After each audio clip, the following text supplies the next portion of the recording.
உங்களது பிரச்சனைகள் முடியும் சமயம் வந்தால்தான் இந்த வீடியோ உங்களது கண்ணில் படும். நமது அனைவரின் வீட்டிலும் ஏதாவது ஒரு பிரச்சனை நிச்சயமாக இருக்கும். அந்த பிரச்சனையை நாம் பிரார்த்தனை செய்யும் போது தூபம் போட்டே சரி செய்யலாம். எந்த பிரச்சனைக்கு எதை கொண்டு தூபம் போட வேண்டும் என்று பார்ப்போம். அதற்கு முன்பு உங்களுக்கு கடவுள் நம்பிக்கை இருக்கிறது என்றால் இந்த சேனலை சப்ஸ்கிரைப் செய்து கொள்ளுங்கள். இந்த வீடியோவையும் லைக் செய்து உங்களது இஷ்ட தெய்வத்தின் பெயரை கமெண்ட் பாக்ஸில் சொல்லுங்கள். முதலாவதாக ஜவ்வாது சேர்த்து சாம்பிராணி போட்டால் அதிர்ஷ்டம் உண்டாகும். இரண்டாவதாக அருகம்புல் பொடி சேர்த்து சாம்பிராணி போட்டால் நோய் நொடி நீங்கும். மூன்றாவதாக தசாங்கம் சேர்த்து சாம்பிராணி போட்டால் தரித்திரம் நீங்கும்.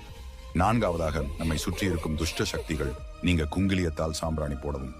ஐந்தாவதாக வெண்கடுகு சேர்த்து சாம்பிராணி புகை போட்டால் பகை விலகும், எதிர்ப்புகள் நீங்கும். ஆறாவதாக வேப்பம்பட்டை சேர்த்து சாம்பிராணி போட்டால் பில்லி சூனியம் விலகும். ஏழாவதாக வெட்டிவேர் சேர்த்து சாம்பிராணி புகை போட்டால் சகல காரியங்களிலும் வெற்றி கிடைக்கும்.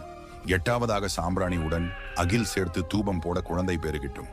ஒன்பதாவதாக சாம்பிராணியுடன் சந்தனம் சேர்த்து தூபமிட லட்சுமி கடாட்சம் உண்டாகும்.